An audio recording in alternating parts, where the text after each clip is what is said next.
बात करने वाला हूं कि वो कौन से ऐसे विटामिन हैं जो हमारे मसल्स को स्ट्रेंथ यानी कि हमारे मसल्स को मजबूती बाहर से और अंदर से भी मजबूत बनाते हैं और हमारे मसल्स को बना के रखते हैं। जिमर हैं जो ट्रेनिंग करते हैं, जो बहुत हार्ड वर्क करते हैं, जो कि एथलेटिक है यानी कि जो एथलीट है, जो स्पोर्ट्स पर्सन है, उनके लिए वीडियो बहुत ही ज्यादा इंपॉर्टेंट है। बिकॉज आपने बॉडी बनाई ये मैटर नहीं करता, आपकी बॉडी कितनी मजबूत है ये मैटर करता है। तो बहुत ही ज्यादा इंपॉर्टेंट टॉपिक है कि हमें बॉडी अगर बनानी है, एक अच्छी परफेक्ट बॉडी बनानी है, एक अच्छा शेप चाहिए बॉडी का, मजबूती के साथ, स्ट्रेंथ के साथ, स्टेबिलिटी के साथ, तो वो कौन से ऐसे विटामिन है जो हमें लेना चाहिए आउटर सोर्स से। तो दोस्तों इसी टॉपिक के बारे में पूरा डिटेल डिस्कस करने वाला हूं। तो आई रिक्वेस्ट यू कि प्लीज वीडियो को एंड तक जरूर देखना, बिल्कुल से स्किप मत करना।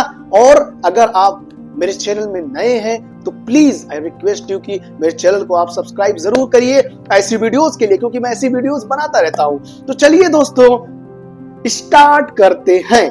तो बेसिकली वो 3 विटामिन हैं जो डायरेक्टली हमारे मसल्स पे अपना इफेक्ट दिखाते हैं। नंबर 1 है सबसे इंपॉर्टेंट, वो है विटामिन डी। नंबर 2 है vitamin B12 and number 3 is vitamin C. ये तीनों विटामिन बहुत ही ज्यादा इंपॉर्टेंट है हमारे मसल्स ग्रोथ के लिए, हमारे मसल्स स्टेबिलिटी के लिए, हमारे मसल्स की पावर के लिए। तो दोस्तों सबसे पहले हम बात करते हैं विटामिन डी की।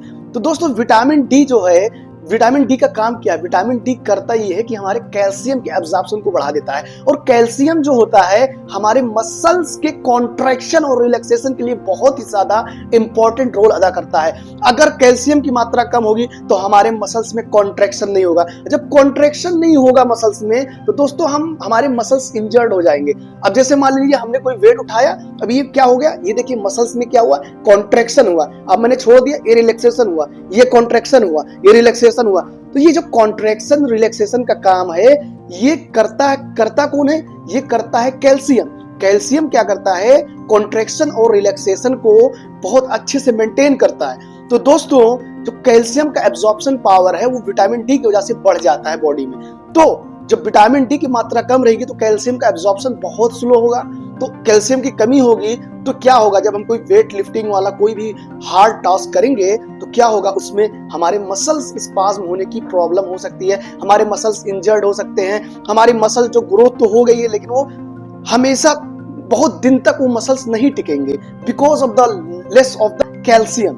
तो दोस्तों कैल्शियम का हमारे बॉडी में बने रहना बहुत ही ज्यादा इंपॉर्टेंट है। उसके लिए हमें उससे ज्यादा इंपॉर्टेंट है विटामिन डी। तो विटामिन डी क्या करता है? कैल्शियम के एब्जॉर्प्शन को, कैल्शियम के फॉर्मेशन को बढ़ाता है। तो दोस्तों अब नेक्स्ट बात करते हैं विटामिन B12। विटामिन B12 कैसे अफेक्ट करता है हमारे मसल्स ग्रोथ में? दोस्तों विटामिन B12 क्या करता है? विटामिन B12 जो होता है वो आरबीसी की मात्रा को बढ़ाता है, यानी कि आरबीसी की बनने की मात्रा को कंट्रोल करता है। आरबीसी कितनी बनेंगी, कैसी बनेंगी, हेल्दी बनेंगी, नहीं बनेंगी। तो जितनी हेल्दी आरबीसी बनेंगी उतनी हेल्दी हीमोग्लोबिन बनेंगे, जितने ज्यादा आरबीसी बनेंगे उतने ज्यादा हीमोग्लोबिन बनेंगे। और मैंने पिछली वीडियो में आपको बताया था कि हीमोग्लोबिन में पाया जाता है हीम प्लस ग्लोबिन, और हीम में होता है आयरन एटम। ज्यादा आरबीसीज बनेंगी उतने ज्यादा हीमोग्लोबिन भी रहेंगे, और जितने ज्यादा हीमोग्लोबिन रहेंगे ऑक्सीजन की मात्रा हमारे ब्लड में बढ़ेगी, क्योंकि हीमोग्लोबिन ज्यादा है तो जाहिर सी बात है ज्यादा आयरन भी है, तो आयरन ज्यादा ऑक्सीजन मॉलिक्यूल को ट्रैप करेगा, तो ज्यादा ऑक्सीजन मॉलिक्यूल हमारे बॉडी में जाएगा तो हमारी एनर्जी लेवल बूस्टअप रहेगी, हमारी स्टेमिना बहुत ज्यादा बढ़ जाएगी।